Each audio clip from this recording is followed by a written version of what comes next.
kenikmatan itu. Apabila kenikmatan kita syukuri, maka sampailah kita kepada hakikatnya suatu kenikmatan. Apabila kita sampai pada hakikatnya suatu kenikmatan, maka artinya selesailah kita tuntas paripurna menerima kenikmatan dari Allah Subhanahu wa taala, kenikmatan iman, kenikmatan Islam. Kita syukuri dengan menjalankan syariat-syariat Islam dan syariat-syariat iman, menjalankan rukun Islam, menjalankan rukun iman. Apabila kenikmatan iman, kenikmatan Islam kita syukuri dengan betul-betul melaksanakan kewajiban yang berhubungan dengan iman dan Islam, maka Allah akan memberikan hakikatnya keimanan dan keislaman, yaitu kita sukses, nama kita dipanggil oleh Allah untuk masuk ke surganya Allah. Amin, Allahumma amin. Demikian pula kalau kita ini bersyukur bahwa anak kita ini sekarang sedang belajar menghafal Al-Quran.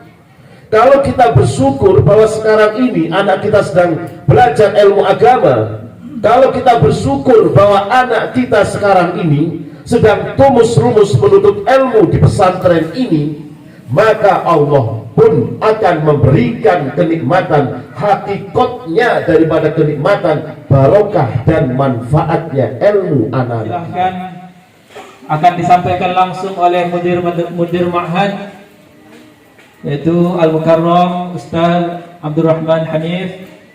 Waktu dan tempat kami persilahkan. Nahmaduhu wa nusallimu ala rasulihil karim, amma ba'd. Alhamdulillah, pertama-tama kita panjatkan puji dan syukur kepada Allah SWT, dan kita bersalawat kepada Rasulullah SAW. Allahumma salli wa sallim ala sayyidina Muhammad wa ala ali sayyidina Muhammad. Yang saya hormati para alim ulama, para al-ustad, para imam. Marhaban marhaban ya nurul aini, marhaban marhaban jaddal husaini, marhaban marhaban ya nurul aini, marhaban marhaban jaddal husaini, marhaban ya nurul aini, marhaban marhaban marhaban jaddal husaini, marhaban marhaban ya waliyal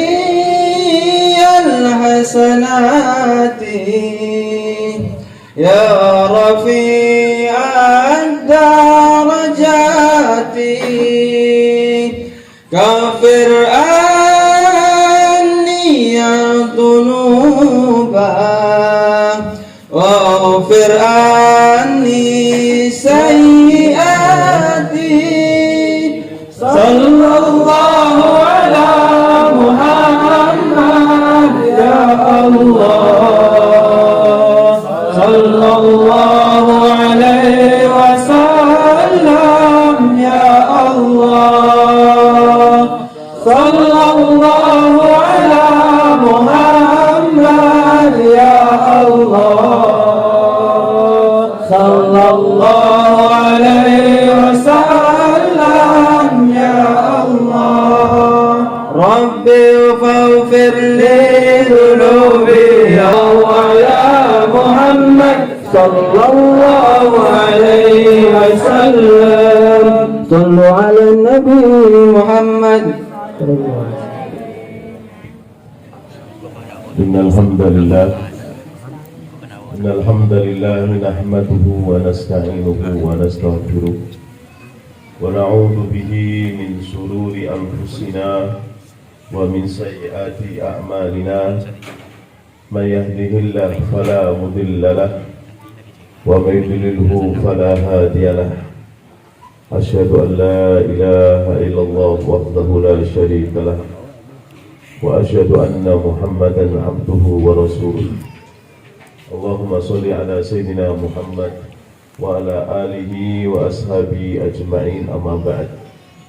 Qala ta'ala fi kitabil karim, bismillahirrahmanirrahim, yarfa'illahu alladhina amanu minkum walladhina utul ilma darajat.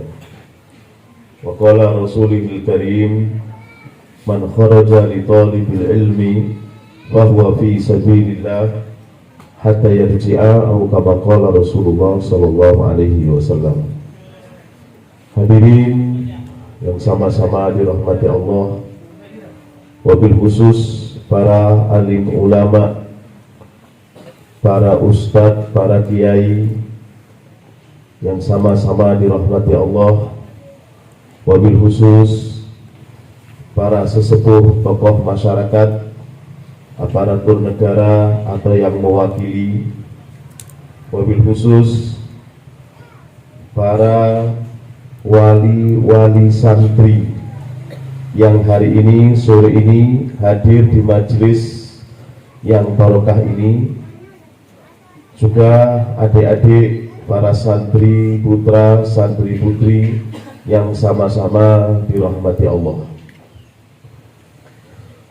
Pertama-tama tentunya mari kita sama-sama bersyukur kepada Allah bahwa Allah masih memberikan pada kita limpahan kerahmatan, limpahan kenikmatan, limpahan anugerah, wabil khusus kenikmatan iman, kenikmatan Islam, wabil khusus kenikmatan hidayah, wabil khusus kenikmatan kita diangkat menjadi umat Muhammad SAW, dan juga satu kenikmatan yang tidak semua umat Muhammad mendapatkan kenikmatan ini, bahwa sore hari ini kita bertemu, kita berkumpul dalam keadaan sehat walafiat. Sore ini kita berkumpul saling silaturahmi, kita bertemu dengan teman-teman kita, sama-sama orang-orang yang soleh, dan juga kita bertemu, kita sebagai wali santri yang telah menitipkan anaknya di pesantren ini. Bapak dan Ibu yang sama-sama dirahmati Allah, ketika kita tergerak hati kita terbuka hati kita untuk menitipkan anak kita di pesantren, maka maknanya adalah ini merupakan muqaddimah daripada takdirnya Allah, bahwa Allah akan memberikan kebahagiaan, Allah akan memberikan ketentraman, Allah akan memberikan kesuksesan kepada kita, anak kita, dan keluarga kita. Dijelaskan oleh baginda Nabi, beliau mengatakan, "May yuridillah bi khairan yufaqihu fid din." Barang siapa yang Allah kehendaki untuk menjadi orang-orang yang baik, khairan maknanya adalah baik di dunia, baik di akhirat, sukses di dunia, sukses di akhirat. Yufaqihu fid din, salah satu daripada tanda seseorang akan dimuliakan derajatnya di dunia, dimuliakan derajatnya di akhirat, adalah ketika orang tadi yufaqihu fid din, sibuk sekali di dalam urusan ilmu agama. Ketika seseorang sibuk dalam urusan agama, orang tuanya sibuk cari nafkah ke sana kemari untuk mengirim anaknya di pondok, sibuk sekali. Kenapa? Karena untuk anaknya yang sedang cari ilmu di pondok, anaknya yang di pondok juga sibuk sekali, 24 jam dalam program di pondok, sibuk sekali. Demikian juga ustadznya sibuk sekali. Ketika semuanya saling terkait untuk kesibukan di dalam urusan ilmu agama, maka maknanya bahwa kesuksesan terbentang di depan mata. Oleh karena itu kita perlu bersyukur lagi dan lagi. La in syakartum la azidannakum wa la in kafartum min adzabi lasyadid. Kita perlu bersyukur lagi dan lagi ketika kita telah menitipkan anak kita di pesantren, dan kita bersyukur bahwa anak kita kerasan ada di pesantren. Menitipkan anak di pesantren dan anak kerasan di pesantren, ini masalah lain. Ini masalah lain. Menitipkan anak itu masalah yang lain, ini murni hidayah oleh orang tuanya. Dan ketika anak itu kerasan di pondok, merupakan hidayah dari Allah untuk anak tersebut. Ketika anak kita sudah di pesantren dan tenang di pesantren dalam program di pondok pesantren, maknanya adalah bahwa anak kita telah mendapatkan foto hidayah dari Allah. Bapak dan Ibu yang sama-sama dirahmati Allah, tadi kita berdiri mahalul qiyam, kita berdiri marhaban, bukan untuk menghormati yang hadir, bukan karena orang yang hadir, tetapi di pesantren ini, di pesantren kita ini, di pesantren ini ilmu yang diajarkan, tertib yang diajarkan 24 jam adalah tertib yang dulu baginda Nabi SAW ajarkan kepada para sahabat, oleh para sahabat diajarkan kepada para tabi'in. Oleh karena itu, ketika kita tadi berdiri mahalul qiyam marhaban, maka seakan-akan kita menghadirkan sosok baginda Nabi ikut hadir di majelis ini. Allah. Bapak-bapak yang dan ibu yang sama-sama dirahmati Allah, perkara menghadirkan perasaan bahwa baginda Nabi hadir di majelis ini merupakan perkara yang luar biasa. Karena kadang-kadang seseorang itu belajar ilmu agama, tapi dia tidak sadar bahwa ilmu yang dia pelajari adalah dulu ilmu yang diajarkan baginda Nabi. Ketika seseorang membaca Al-Quran, kadang dia tidak sadar ini Al-Quran sekedar Al-Quran dibaca, tapi dia tidak sadar bahwa Al-Quran yang dia baca adalah Al-Quran yang dulu diajarkan Nabi kepada para sahabat radhiyallahu anhum. Maka ilmu yang diajarkan di pesantren ini adalah ilmu yang dulu baginda Nabi Muhammad SAW ajarkan kepada para tabi'in, oleh para tabi'in diajarkan kepada para tabi'in, oleh para tabi'in diajarkan kepada para ulama yang kita kenal sebagai a'immatul mujtahidun, a'immatul madzahib, para ulama-ulama mazhab. Para ulama-ulama mazhab, Imam Syafi'i, Imam Abu Hanifah, Imam Malik, Imam Ahmad bin Hanbal, dan para imam-imam yang lain, mereka adalah para santri-santrinya para tabi'in. Demikian juga para muhaddis yang mulia, Al-Imam Al-Bukhari, Al-Imam Muslim, Imam Abu Dawud, Imam Tirmidzi, Ibnu Majah, Imam Nasai, dan imam-imam yang lainnya. Mereka adalah santri-santri dari para guru-guru yang dulu pernah belajar kepada para tabi'in. Oleh karena itu, sesudah masanya para a'immatul mujtahidun, maka kemudian ilmu yang diajarkan oleh Rasulullah beralih kepada ulama-ulama mutaakhirun, berpindah pada generasinya Imam Hakim, berpindah kepada generasinya Imam Al-Ghazali, berpindah kepada generasinya Imam Nawawi, berpindah kepada generasi Imam Suyuti, sampai kepada para wali-wali, para ulama yang datang ke Nusantara ini. Hadirin yang sama-sama dirahmati Allah, salah satu daripada sanad keilmuan di Indonesia adalah terkenal nama orang Padang, Syekh Yasin Al-Fadani. Salah satu sanad dari kitab hadis yang saya ajarkan di pesantren Al-Fatah Temboro adalah sanad yang mana sanadnya tadi langsung bersambung kepada Syekh Yasin Al-Fadani, orang Padang yang pernah menjadi guru dan mudaris di Mekah.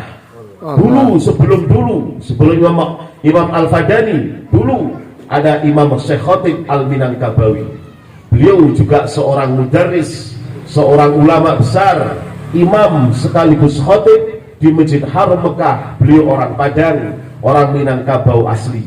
Oleh karena itu, hadirin yang sama-sama dirahmati Allah, tadi kita berdiri seakan-akan kita menghadirkan perasaan bahwa baginda Nabi ikut hadir di majelis ini, sekaligus kita mengikrarkan bahwa ilmu agama yang diajarkan di pesantren ini adalah ilmu yang dulu diajarkan oleh baginda Nabi Sallallahu Alaihi Wasallam.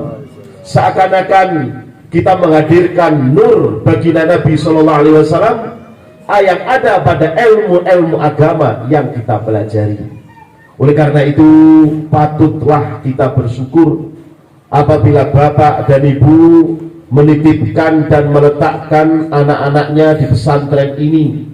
Oleh karena itu patutlah kita bersyukur kepada Allah dengan syukur yang sebenar-benarnya. La in syakartum la azidannakum.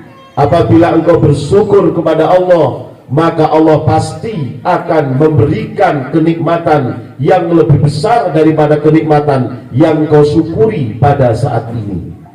Hadirin yang sama-sama dirahmati Allah, setiap kenikmatan itu ada hak dan kewajiban yang harus ditunaikan yang berhubungan dengan kenikmatan itu. Setiap kenikmatan harus ada kewajiban dan hak yang kita tunaikan untuk bersyukur atas kenikmatan itu. Apabila kenikmatan kita syukuri, maka sampailah kita kepada hakikatnya suatu kenikmatan. Apabila kita sampai pada hakikatnya suatu kenikmatan, maka artinya selesailah kita tuntas paripurna menerima kenikmatan dari Allah Subhanahu wa taala, kenikmatan iman, kenikmatan Islam. Kita syukuri dengan menjalankan syariat-syariat Islam dan syariat-syariat iman, menjalankan rukun Islam, menjalankan rukun iman.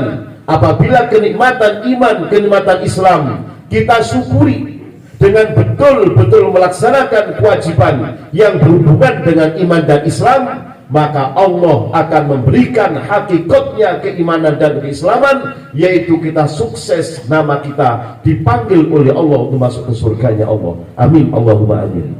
Demikian pula kalau kita ini bersyukur bahwa anak kita ini sekarang sedang belajar menghafal Al-Quran. Kalau kita bersyukur bahwa sekarang ini anak kita sedang belajar ilmu agama, kalau kita bersyukur bahwa anak kita sekarang ini sedang tumus-rumus menuntut ilmu di pesantren ini, maka Allah pun akan memberikan kenikmatan hakikatnya daripada kenikmatan barokah dan manfaatnya ilmu anak-anak kita. Barokahnya ilmu bukan ketika anak kita pulang menjadi ustadz, itu adalah masalah fadl. Barokahnya ilmu, manfaatnya ilmu bukan ketika anak kita pulang menjadi ustadz yang viral, bukan. Ini merupakan fadl dari Allah.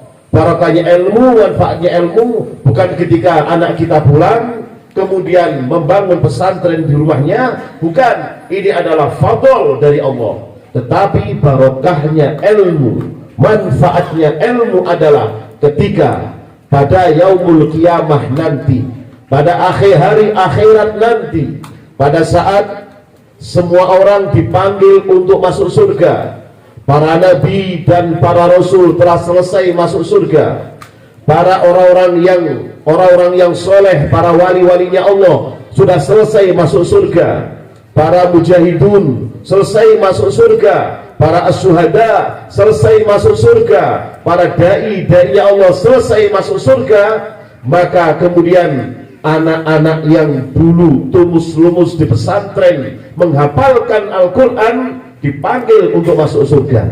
Ketika di pintu surga, berdasarkan hadis-hadis yang sahih, maka ketika anak ini di pintu surga, oleh malaikat dikatakan jangan dulu kamu masuk surga.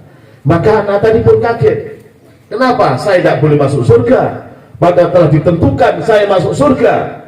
Maka malaikat mengatakan jangan kamu masuk surga sebelum kamu ambil bapak kamu, ibu kamu, kakek kamu, tante, om kamu yang sekarang di neraka, ambil semua mereka ke surga. Bapak dan ibu yang sama-sama dirahmati Allah, intinya bahwa ketika anak kita selesai menghafalkan Al-Quran, maknanya bahwa apabila hafalannya diterima oleh Allah, barokah dan manfaatnya itu adalah menarik keluarga kita yang sudah dipastikan untuk masuk neraka, ditarik untuk masuk surga, asbab ada satu anggota keluarga yang hafal Al-Quran. Allah. Ini merupakan mangkobatun azimah, merupakan perkara yang agung, merupakan barokah yang besar Allah berikan kepada orang-orang yang hafid, orang-orang yang hafidah, orang-orang yang menyelami, mendalami, menghafalkan Al-Quran dan sekaligus mengamalkan apa yang ada di dalam Al-Quran.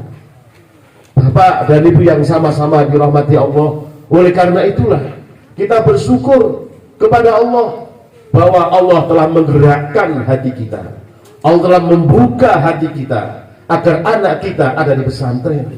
Ketika anak kita ini ada di pesantren, maknanya bahwa 24 jam anak kita ini ada dalam didikan agama, 24 jam anak kita ada di dalam tarbiyah agama, 24 jam anak kita dalam didikan kebaikan yang seperti didikan baginda Nabi kepada para sahabat radhiyallahu anhum. Hadirin yang sama-sama dirahmati Allah, seperti yang tadi saya katakan bahwa yang dipelajari, yang disibukkan di pesantren ini adalah ilmunya baginda Nabi sallallahu alaihi wasallam. Ketika seorang tabi'in datang kepada sahabat, "Wahai sahabat, aku ingin belajar ilmu kepada kamu." Maka sahabat tadi langsung mengatakan, "Marhaban biwasiyati Rasulullah sallallahu alaihi wasallam." Selamat datang kepada orang-orang yang menjadi wasiatnya baginda Nabi untuk kami. Baginda Nabi mewasiatkan kepada para sahabat agar suatu ketika datang orang-orang belajar ilmu kepada para sahabat, maka ikram dia, hormati dia, muliakan dia, tarbiyah dia, asuh dia dengan sebenar-benarnya. Maka di pesantren ini juga sama. Kita berusaha mentarbiyah anak-anak kita di sini, kita berusaha mendidik anak-anak kita di sini, sehingga nanti di pesantren ini akan terlahir anak-anak yang siap untuk menyebarkan ilmunya Allah, anak-anak yang siap memperjuangkan ilmunya Allah, anak-anak yang siap memperjuangkan menyebarkan ilmunya Rasulullah sallallahu alaihi wasallam. Hadirin yang sama-sama dirahmati Allah, untuk mendapatkan anak-anak yang ilmunya manfaat, anak-anak yang ilmunya barokah, maka yang penting yang pertama kali adalah bahwa kita mesti memperbaiki niat dalam hati ketika kita menitipkan anak di pesantren. Kita niatkan dengan sebaik-baiknya niat, dengan sebenar-benarnya niat semata-mata karena Allah, niat semata-mata karena perintahnya Rasulullah, niat semata-mata karena menjalankan sunnahnya Rasulullah. Bahwa baginda Nabi mengatakan, utlubul ilma minal mahdi ilal lahdi. Utlubul ilma, carilah kamu mulai dari kamu dalam asuhan sampai kamu di liang lahat. Maka ketika kita menitipkan anak kita di pesantren, Pak, maka semata-mata niatkan karena Allah, niatkan karena menjalankan perintahnya Rasulullah Shallallahu Alaihi Wasallam. Perkara apapun kalau diniatkan semata-mata karena Allah, perkara apapun kalau diniatkan semata-mata ikut sunnah Rasulullah, maka pasti ada kesuksesan, pasti ada kejayaan di sana. Allah Subhanahu wa taala memerintahkan kepada baginda Nabi Ibrahim alaihissalatu wassalam agar beliau membangun Ka'bah. Maka kemudian baginda Nabi Ibrahim dan baginda Nabi Ismail membangun Ka'bah sesuai dengan arahan perintah dari Allah, membangunnya pun semata-mata karena Allah. Maka kita semua melihat mata karena Allah, maka sekarang di dunia ini tidak ada rumah yang lebih barokah melebihi barokahnya Ka'bah Al-Musyarrafah. Setiap hari dikelilingi umat manusia, ribuan jutaan umat manusia berkeliling Ka'bah yang dulu dibangun oleh baginda Nabi Ibrahim dan baginda Nabi Ismail. Kita yang ada di sini pun sekarang ini juga punya kerinduan untuk ke sana. Yang belum pernah ke Ka'bah ingin sampai ke sana, yang sudah sampai ke sana ingin segera rindu kembali lagi ke sana. Mengapa seperti itu? Inilah barokahnya ketika niat ditata semata-mata karena Allah. Semoga Bapak dan Ibu niatnya pun juga sama, semata-mata karena Allah. Amin Allahumma amin. Bapak dan Ibu yang sama-sama dirahmati Allah. Kemudian yang tak kalah pentingnya adalah bahwa di pesantren ini lain dengan lembaga-lembaga selain pesantren. Bahwa di pesantren itu anak-anak dididik di samping untuk belajar ilmu agama juga berkhidmat kepada ilmu agama. Anak-anak dididik untuk berkhidmat kepada ilmu agama. Bukan berkhidmat kepada ustadznya, tapi berkhidmat kepada ilmu yang dibawa oleh ustadznya, berkhidmat kepada pesantren di mana dia ada di situ. Maka ketika santri ini berkhidmat kepada ilmu, maka Allah akan titahkan kepada ilmu untuk ilmu berkata kepada dunia, ya dunia uhdumi man khadamani. Wahai dunia, berkhidmatlah kamu kepada orang yang berkhidmat kepadaku. Kalau anak kita sekarang sibuk belajar, sibuk berkhidmat kepada ilmu, maka nampaknya perkara yang akan nampak di masa depan adalah dunia akan berkhidmat kepada ilmu, dunia berkhidmat kepada orang yang berkhidmat kepada ilmu. Ya dunia ukhdumi man khadamani. Wahai dunia, berkhidmatlah kamu, ikramlah kamu, jadilah kamu orang khidmatannya, orang yang berkhidmat kepadaku. Maka ketika Bapak dan Ibu meletakkan anaknya di pesantren, maka di samping niat untuk belajar juga diniatkan untuk berkhidmat. Salah satu asbab barokah ilmu adalah berkhidmat di pesantren, berkhidmat kepada ilmu. Di Jawa ada seorang ulama yang terkenal, namanya Kiai Haji Hasyim Asy'ari. Ulama ini dulu pernah belajar di Mekah untuk waktu yang lama. Beliau ini dikatakan Hadratus Syekh, bukan cuma Syekh, tetapi Hadratus Syekh. Kenapa? Karena beliau di samping hafal Al-Quran, beliau juga hafal Sahih Bukhari, hafal Sahih Muslim, hafal Kutubus Sittah dengan sempurna. Maka ulama Jawa pada zaman itu menggelari beliau dengan gelar Hadratus Syekh Kiai Haji Hasyim Asy'ari, yang mendirikan organisasi besar namanya organisasi Nahdlatul Ulama yang sekarang masih ada, yang sekarang menjadi organisasi besar Islam di Indonesia. Mbah Hasyim Asy'ari ini dulu ketika mondok di pesantren, beliau mondoknya di pesantren Mbah Khalil Bangkalan, pesantren Mbah Khalil Bangkalan di Madura sana. Maka Mbah Khalil kiainya tahu bahwa Hasyim Asy'ari ini adalah santri yang potensi, santri yang berpotensi. Maka setiap kali Hasyim Asy'ari ini akan ngaji, kata kiainya, Hasyim, kamu jangan dulu ngaji. Hasyim, kamu ke sawah, bantu orang-orang di sawah, sekarang sudah waktunya nanam padi. Maka santri yang namanya Hasyim Asy'ari, walaupun dia orang kaya di rumahnya, ketika di pesantren sam'an wa ta'atan kepada gurunya, ikut membantu di sawah. Maka hari-hari seperti itu, setiap kali Mbah Hasyim ini akan ngaji, kata kiainya Mbah Khalil, Hasyim, kamu bantu di sawah, kamu bantu di laut sana, dan seterusnya dan seterusnya. Sampai suatu ketika Mbah Khalil Bangkalan ini akan khataman Sahih Muslim, akan ada acara pemberian sanad ijazah Sahih Muslim. Maka semua santri kemudian bersiap-siap untuk ikut khataman Sahih Muslim.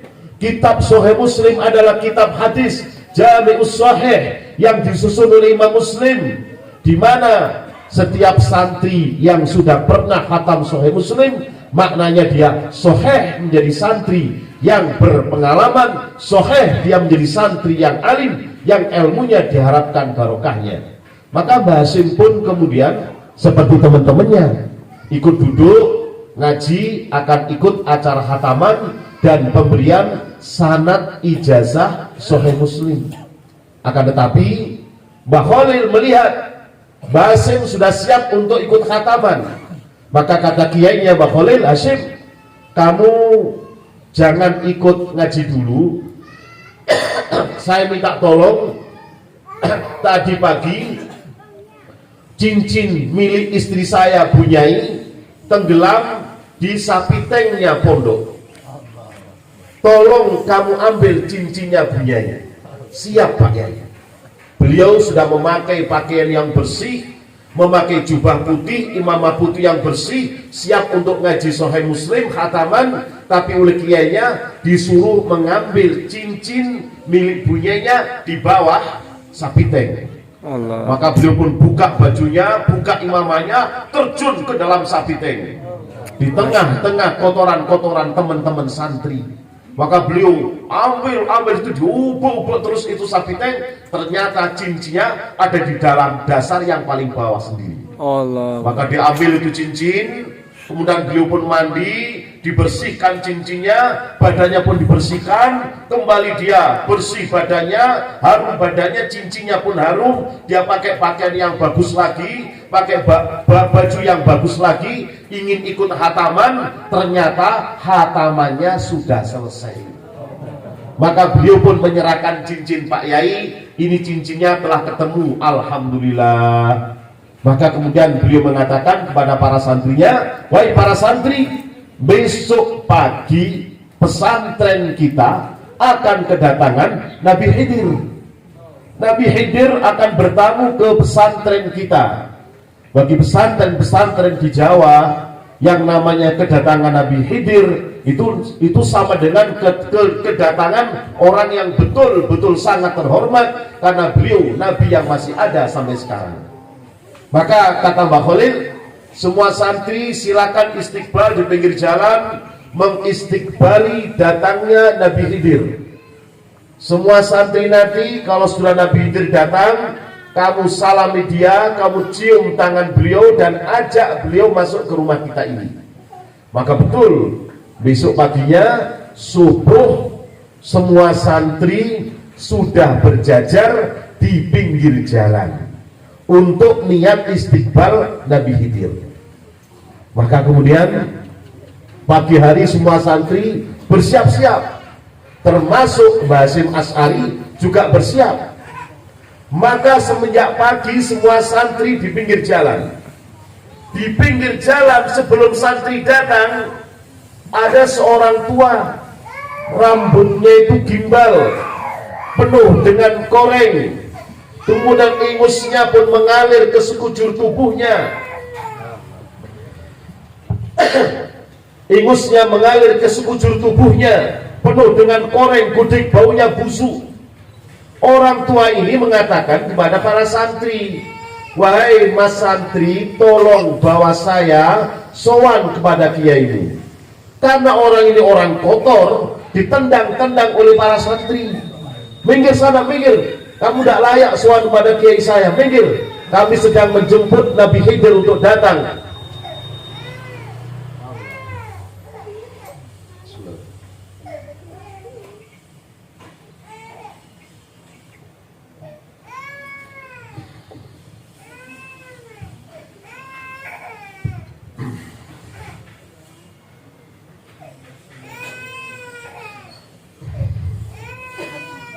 Itu yang nangis bisa diaudisikan ya.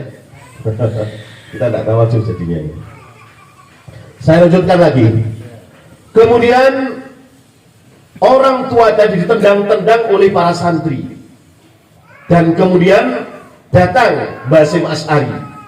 Ditanya sama orang tua tadi, nak, kamu santrinya Mbah Khalil? Ya betul. Antarkan saya untuk menghadap ke kiaimu. Oh, tidak bisa Pak. Sekarang saya nunggu orang yang mulia namanya Nabi Khidir. Nggak, nak, tolong bawa saya, tolong bawa saya. Karena orang tadi memaksa, maka kemudian oleh Mbah Hasyim Asy'ari, orang yang penuh dengan koreng tadi digendong. Ketika diajak jalan, ya kamu kalau gitu sampai saya antarkan. Saya nggak bisa jalan, nak, harus gendong kamu. Loh, ini baju saya bersih, Mbah. Kenapa gendong saya? Enggak, pokoknya gendong. Akhirnya orang tua tadi pun digendong oleh Mbah Hasyim Asy'ari. Allah. Padahal ini Mbah Hasyim pakainya bagus, pakainya harum. Maka digendong untuk sowan kepada Kiai Khalil. Maka digendong. Selepas digendong terus 1 kilo menuju rumahnya kiainya, ketika Pak Kiai Mbah Khalil Bangkalan ini melihat yang digendong oleh Mbah Hasyim Asy'ari, seketika Kiai Khalil lari dari dalam rumah mengatakan, marhaban ya Nabiullah Khidir. Yang digendong itu ternyata adalah Nabi Khidir. Dan kemudian seketika turun bukan orang yang berambut panjang gimbal, bukan orang yang penuh dengan koreng, tapi orang yang berwajah tampan berseri, memakai jubah berwarna putih yang sangat bagus sekali. Ternyata itu adalah Nabi Khidir. Dan satu-satunya santri yang menggendong Nabi Khidir adalah Mbah Hasyim Asy'ari, yang karena beliau khidmat kepada kiainya, khidmat kepada pesantrennya, maka itulah yang terjadi. Hadirin yang sama-sama dirahmati Allah, inilah ketika kemudian kita semua tahu beliau kemudian mondok di Mekah untuk waktu yang lama dan pulang mendirikan pesantren besar di Jawa Timur, pesantren Tebuireng. Inilah yang dimaksud dengan bahwa ketika kita menyerahkan anak di pesantren, maka sekaligus juga kita menyerahkan anak kita untuk berkhidmat kepada pesantren, berkhidmat kepada ilmu. Siapa yang berkhidmat kepada ilmu, siapa yang berkhidmat kepada pesantren, maka Allah akan katakan kepada ilmu, agar ilmu mengatakan kepada dunia, ya dunia ukhdumi man khadamani. Hadirin sama-sama dirahmati Allah. Kemudian perkara yang selanjutnya, agar anak kita menjadi anak yang penuh dengan ilmunya, penuh barokah dan penuh manfaat adalah kita jangan segan-segan. Jangan segan-segan kita untuk mengeluarkan infak harta kita untuk anak kita dan untuk keperluan anak kita di pesantren sesuai dengan standar yang ada.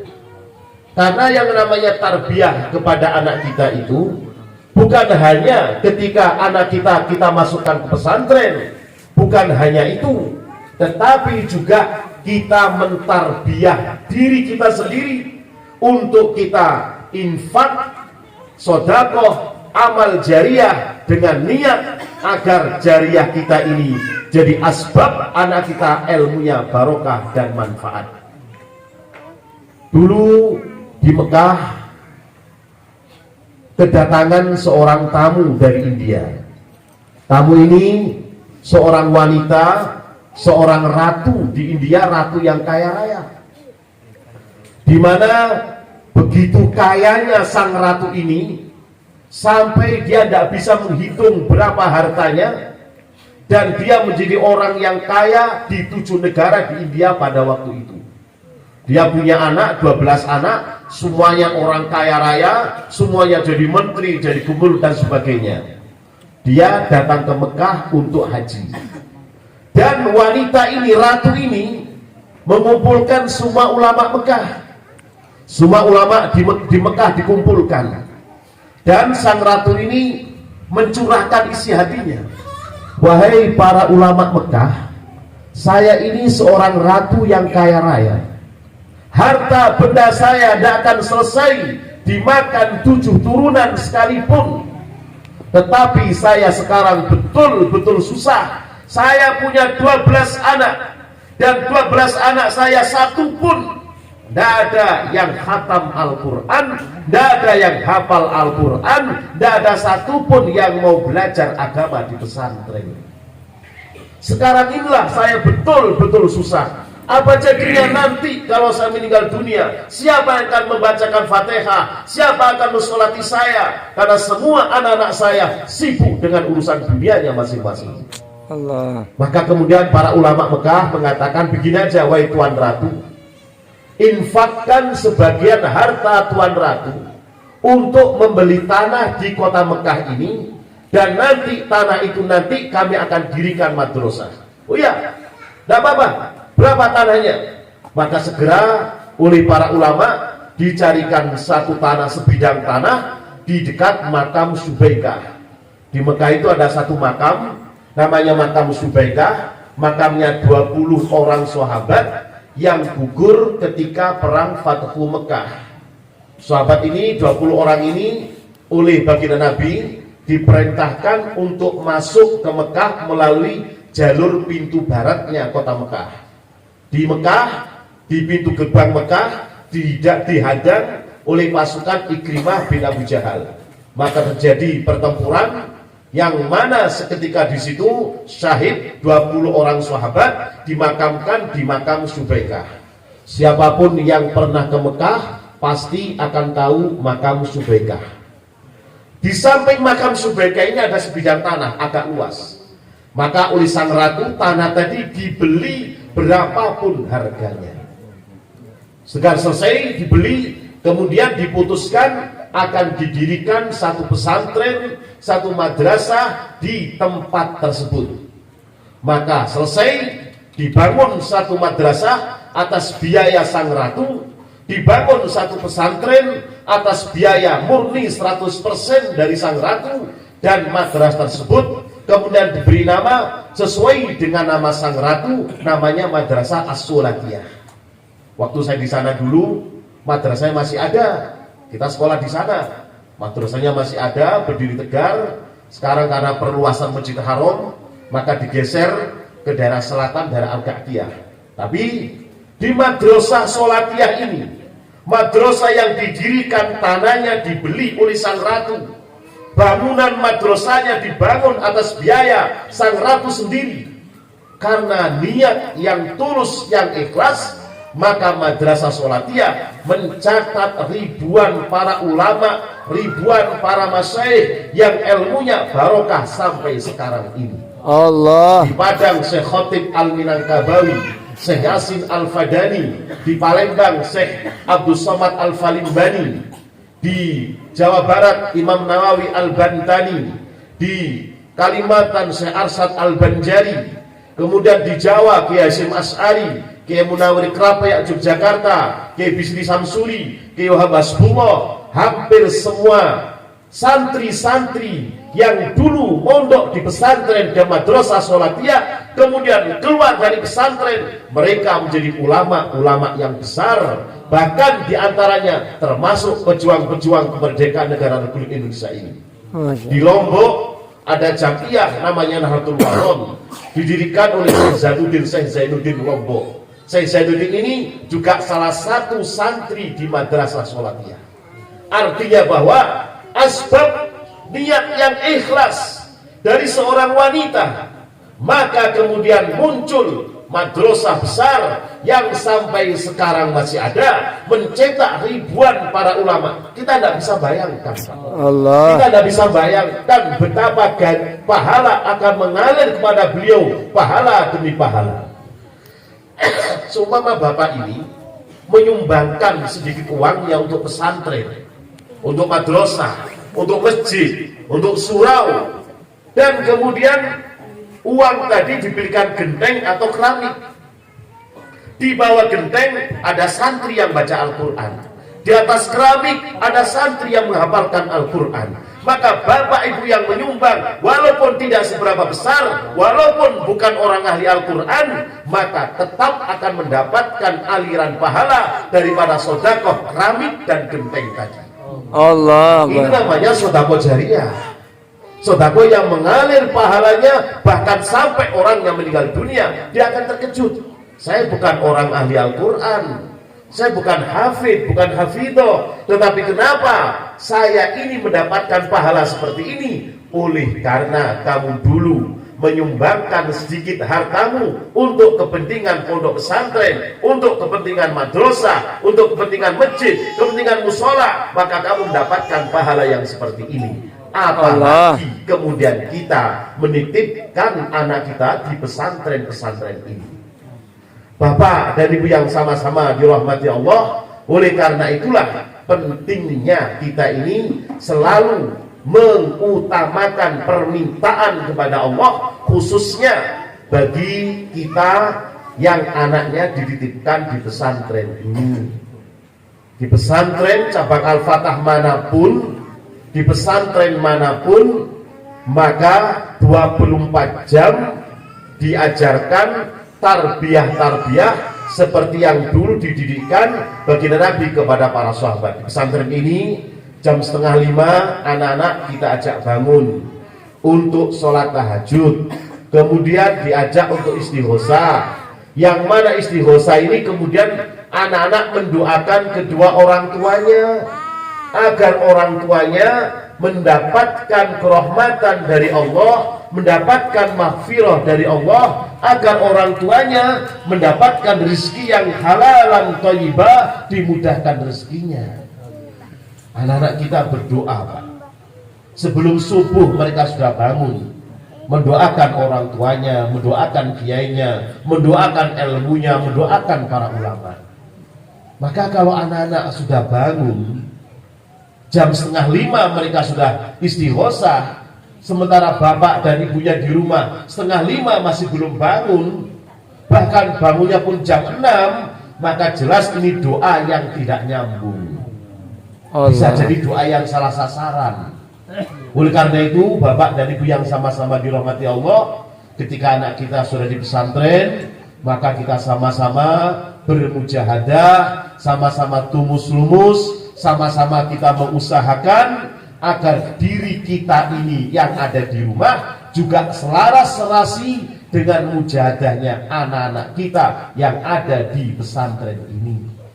Bapak dan ibu yang sama-sama dirahmati Allah, bahwasanya dalam hadis yang sahih sering kita lihat, kita baca bahwa salah satu tanda-tanda akhir zaman itu adalah bahwa munculnya anak-anak yang semestinya aulad dan abroro, yang semestinya anak-anak yang melegakan, menyejukkan hati orang tuanya, berbakti kepada orang tuanya. Tetapi karena akhir zaman, satu tandanya adalah anak-anak kita itu, Pak, ternyata muncul menjadi anak-anak yang ghaidon, anak-anak yang menimbulkan kemarahan dalam hati orang tuanya, anak-anak yang menimbulkan emosi dari hati orang tuanya.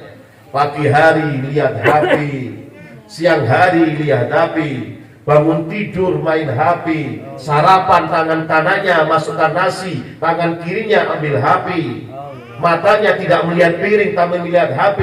Minum juga sama, dia minum sambil lihat HP, tidak pernah tahu yang diminum apa, yang dimakan apa. Malam hari pun sama seperti itu, sehingga orang tuanya pun susah, sumpek orang tuanya. Tanda akhir zaman adalah orang tua ini emosi, sakit hati kepada anaknya.